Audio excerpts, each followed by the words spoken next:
Shalom, जय मसीह की सभी को। आज का दैनिक वचन में आप सभी को हम स्वागत करते हैं। हमारे मीडिया टीम के लिए धन्यवाद। आइए हम प्रार्थना करें वचन में जाने से पहले। प्यारे पिता, धन्यवाद करते हैं, सुबह का समय आपका चरण में आते हैं प्रभु। आप स्तुति प्रार्थना करते हैं प्रभु जी, आराधना करते हैं प्रभु जी। सच में प्रभु, सुबह का समय आप अनुग्रह करें परमेश्वर, आपका महान अनुग्रह के कारण आज हम जीवित है पिता। प्रभु जी, आपका वचन के द्वारा बातचीत कीजिए, आपका वचन हमें अगुवाई करने पाए प्रभु। पूरा दिन हमें आपका वचन आपका नियंत्रण में हमें रखने पाए पिता। प्रभु जी, प्रभु आपका वचन का आशीष सुबह का समय हमें दीजिए पिता। हालेलुया।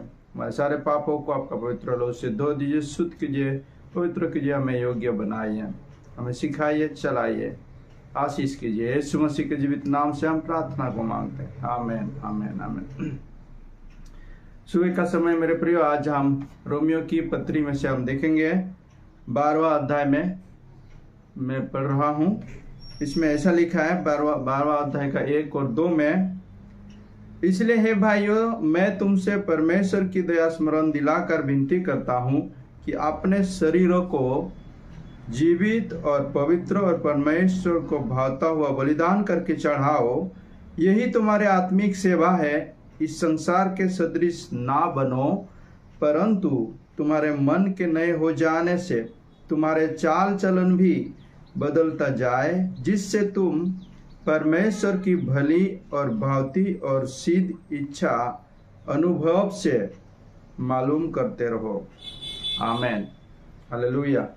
मेरे प्रियो, प्रभु का वचन हमें सिखाता है कि हमारा शरीर को जीवित और पवित्र और परमेश्वर को भाता हुआ बलिदान करके चढ़ाना है। हम जानते हैं पुराना नियम में मंदिर में बलिदान चढ़ाया जाता था, पर नया नियम में प्रभु यीशु के बलिदान के बाद सारे बलिदान खत्म हो गया। पर यहाँ पे जो पौलुस जो बलिदान के बारे में बात कर रहा है, एक विश्वासी को जीवन में एक प्रभु यीशु को विश्वास करने वाला व्यक्ति कैसे अपना शरीर के ऊपर, अपना मानसिक अभिलाषा के ऊपर विजय पा सकता है और कैसे परमेश्वर को खुश करने वाला जिंदगी जी सकता है, इसके बारे में यहाँ पे बताया गया है। क्योंकि दूसरा वचन में हम अगर देखें, यहाँ पे लिखा है, इस संसार के सदृश ना बनो, परंतु तुम्हारे मन के नए हो जाने से तुम्हारा चाल चलन भी बदलता जाए, जिससे तुम परमेश्वर की भली और भावती और सिद्ध इच्छा अनुभव से मालूम करते रहो। मेरे प्रियो, कई बार परमेश्वर की इच्छा के बजाय हम अपना इच्छा को हम पूरी करने के लिए बहुत बार हम कोशिश करते हैं और परमेश्वर की मर्जी के बगैर हम हमारा मर्जी को पूरा करने के लिए हम कोशिश करते हैं, पर उससे हम परमेश्वर को खुश नहीं कर सकते। इसलिए हम प्रार्थना, प्रभु की प्रार्थना में जो हम देखते हैं, वहाँ पे भी क्या लिखा है कि तेरा राज्य आए, तेरा इच्छा पूरी हो। हमारा इच्छा नहीं, प्रभु यीशु की जब प्रार्थना कर रहे थे, मेरा इच्छा नहीं बल्कि पिता आपकी इच्छा ही पूरी हो। हम जानते परमेश्वर का इच्छा यही है कि जो खोए हुआ आत्मा है वो प्रभु को जाने और बचने पाए, और जो बच गए वो अंत तक टिके रहने पाए, विश्वास में बने रहने पाए, विश्वास का दौड़ को पूरी करने पाए। तो यहाँ पे जो आत्मिक सेवा के बारे में प्रभु हमको बता रहा है, जो आत्मिक सेवा हमको प्रभु बता रहा है उसका वचन के जरिए, कि कैसे हम परमेश्वर को संतुष्ट करने वाला जीवन जी सकते हैं। इस संसार में पाप से भरा हुआ है, हम जानते हैं, और हर दिन लोग कर्म से, वचन से, सोच विचार से और देखने के द्वारा और सुनने के द्वारा पाप कर रहे हैं।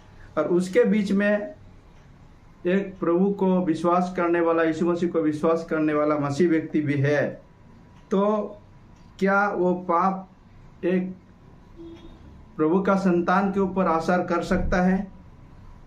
क्या उससे वो बच सकता है? क्योंकि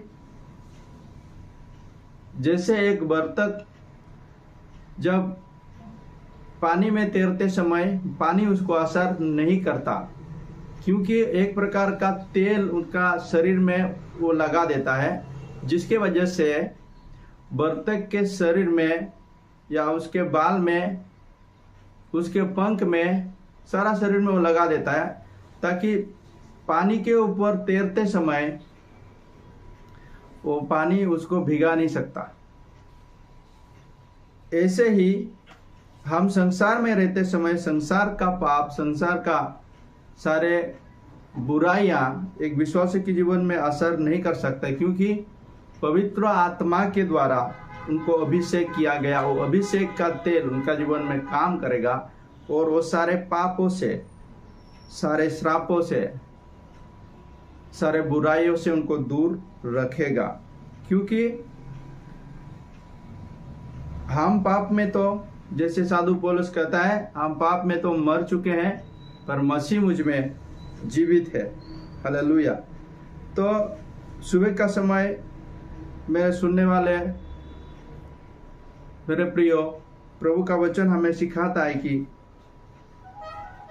संसार को खुश करने के लिए नहीं, लोगों को खुश करने के लिए नहीं, बल्कि हम जीवित परमेश्वर को खुश करने का जिंदगी को हम जिए, और जिसको जो वरदान मिला है वो वरदान के अनुसार अपने आप को प्रभु के सेवा में लगाए। इस अध्याय में ही आगे हम पढ़ते हैं तो वहां पे लिखा है, जिसको भविष्यवाणी की दान मिला हो वो भविष्यवाणी करे, और जिसको विश्वास के परिमाण के अनुसार भविष्यवाणी करे। यदि सेवा करने का दान मिला हो तो सेवा में लगा रहे, यदि कोई सिखाने वाला हो तो सिखाने में लगा रहे। जो उपदेशक हो वो उपदेश देने में लगा रहे। दान देने वाला उदारता से दे। जो अगुवाई करे वो उत्साह से करे। जो दया करे वो हर्ष से करे। हालेलुया। मेरे प्रियो, सच में जो हमको भलाई काम करना है वो सारे चीज, उसका लिस्ट इस अध्याय में हम पढ़ते हैं 6, 7, 8 में। तो कैसे हम दया करना है, कैसे दान देना है, सारे चीज यहाँ पे मेंशन किया गया है। क्योंकि हम जानते हैं एक दिन हमको, जैसे हम खाली हाथ आए थे, खाली हाथ जाना है, पर उससे पहले प्रभु के लिए हमको जो हमारे हाथ में दिया है विश्वास योगों के साथ, उसको, उस काम को हमको पूरा करना है और प्रभु को खुश करना है। प्रभु का इच्छा को मालूम करते रहना है कि जो प्रभु मुझे वरदान दिया है, उस वरदान के द्वारा प्रभु उसका राज्य के लिए मैं कैसे उपयोगी बन सकता हूँ। हालेलुया। तो इसलिए यहाँ पे 9वां कॉलम में 9वां वचन में लिखा है, प्रेम निष्कपट हो, बुराई से घृणा करो और भलाई में लगे रहो। हालेलुया। तो इसलिए एक मसीह व्यक्ति, एक विश्वास करने वाला, प्रभु यीशु को विश्वास करने वाला व्यक्ति, वो भलाई के द्वारा उद्धार नहीं पाता, बल्कि उसका भलाई करना, उद्धार पाए हुए व्यक्ति का भलाई करना स्वाभाविक है। हालेलुया। उसका नेचर है। क्योंकि जब प्रभु यीशु इस दुनिया में थे वो भलाई करता था और बहुत सारे लोग उसके पास आके चंगे होते थे। और इसका मतलब ये नहीं कि प्रभु यीशु खाली चंगाई करने के लिए आए थे, बल्कि लोगों को पापों से मुक्ति दिलाने के लिए आए थे, छुटकारा दिलाने के लिए आए थे और परमेश्वर के पास ले जाने के लिए प्रभु एक रास्ता को तैयार कर दिया। पाप का माफी को देने के लिए प्रभु यीशु आए थे। हालेलुया।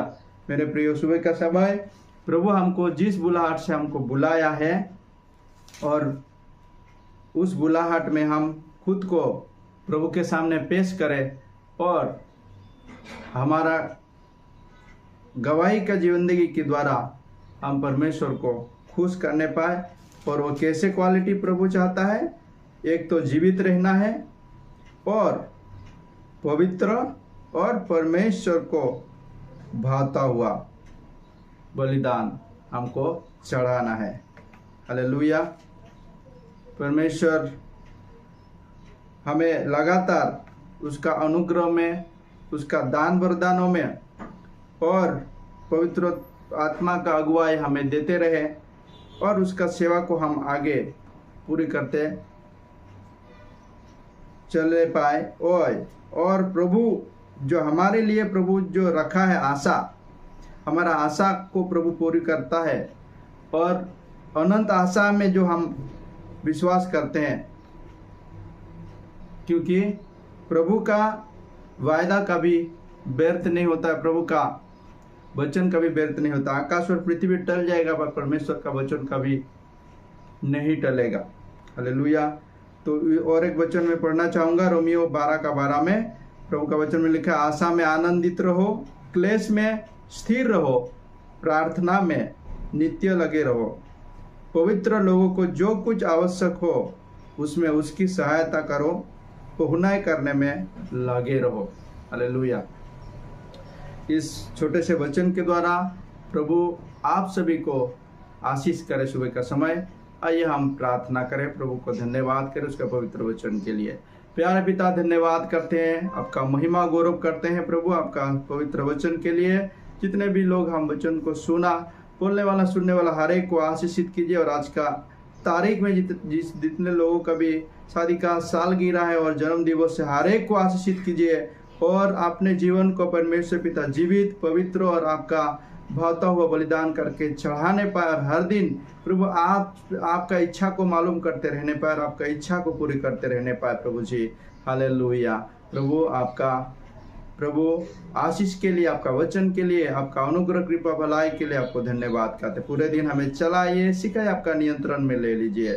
सारे आदर भक्ति महिमा आराधना आपको देते हुए विनती प्रार्थना जीवित यीशु मसीह के नाम से